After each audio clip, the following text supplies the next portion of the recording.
Avez-vous déjà eu des regrets, un amour perdu, une opportunité manquée, des mots que vous n'avez jamais dits? Et si je vous disais qu'il existe un endroit où l'on peut effacer ses regrets, mais à quel prix? C'est l'histoire de Léo, un homme comme tout le monde, de la quarantaine un peu morose. Sa vie est une succession de jours gris, rythmée par le souvenir lancinant d'une relation brisée. Un soir de pluie, alors qu'il erre sans but dans les rues de la ville, son regard est attiré par une faible lueur au fond d'une ruelle sombre, une petite boutique qu'il n'avait jamais vue auparavant. Sur la vitrine, une inscription calligraphiée « Rachat de regret, entrée libre ». Intrigué presque malgré lui, Léo pousse la porte. L'intérieur est surprenant, des étagères du sol au plafond remplies de bocaux en verre de toutes les tailles. Chacun contient une sorte de fumée colorée qui tourbillonne doucement. Derrière le comptoir, un vieil homme au regard pétillant l'accueille avec un sourire. Il explique à Léo que chaque bocal contient le regret d'un client. Il lui propose un marché. Léo peut choisir un seul regret de sa vie, le plus lourd, le plus douloureux, et le vieil homme le fera disparaître comme s'il n'avait jamais existé. L'altercation qui a mis fin à son grand amour, effacé. Ce rendez-vous manqué qui aurait pu tout changer, envolé. La perspective est vertigineuse. Léo imagine sa vie sans ce poids, une vie où il serait peut-être encore avec elle.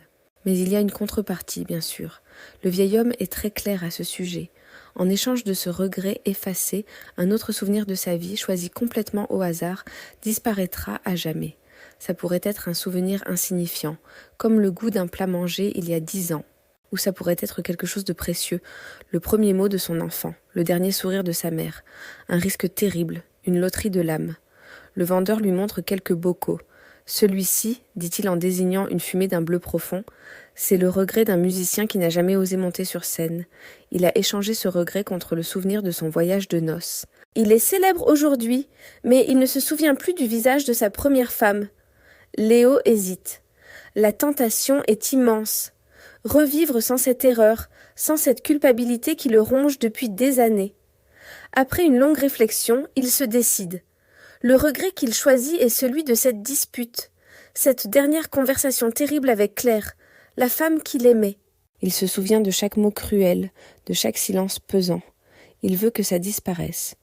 Le vieil homme prend un bocal vide, le tend à Léo et lui demande de se concentrer. Léo ferme les yeux, revit la scène une dernière fois, et sent comme un poids qui quitte sa poitrine, aspiré dans le bocal qui se remplit d'une fumée grise et orageuse. Le marché est conclu. Quand Léo sort de la boutique, la pluie a cessé. Le monde lui semble différent, plus léger. Il sort son téléphone et machinalement cherche le nom de Claire. Et là, surprise, elle est dans ses contacts. Il voit des photos récentes de deux, souriants, en vacances.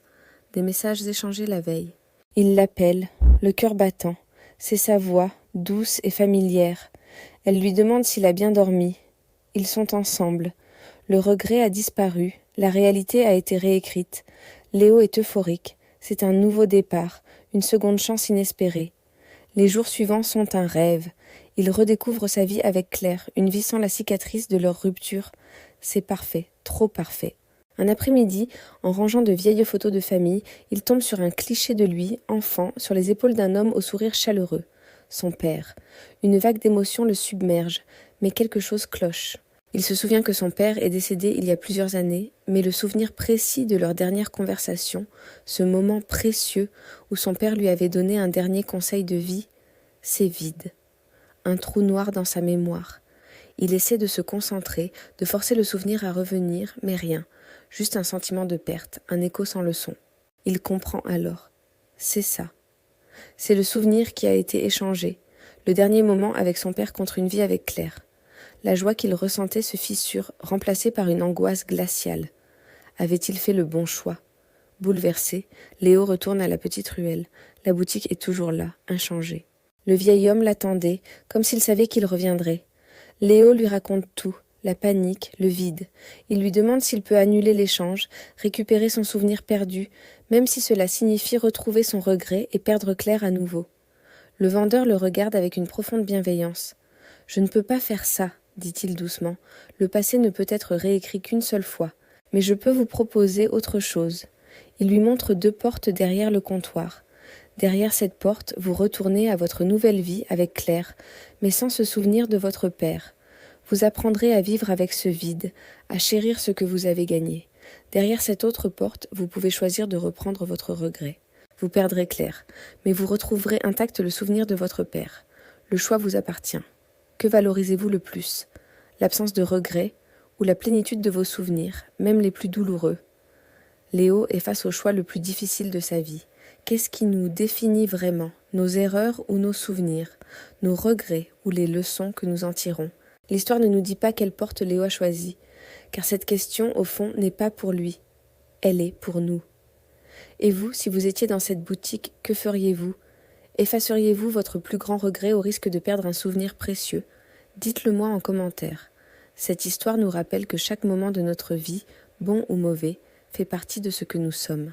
Nos regrets, nos douleurs, sont aussi des professeurs. Accepter son passé, c'est peut-être ça, la clé pour avancer. Merci d'avoir écouté. N'oubliez pas de vous abonner pour plus d'histoires qui font réfléchir. Prenez soin de vous.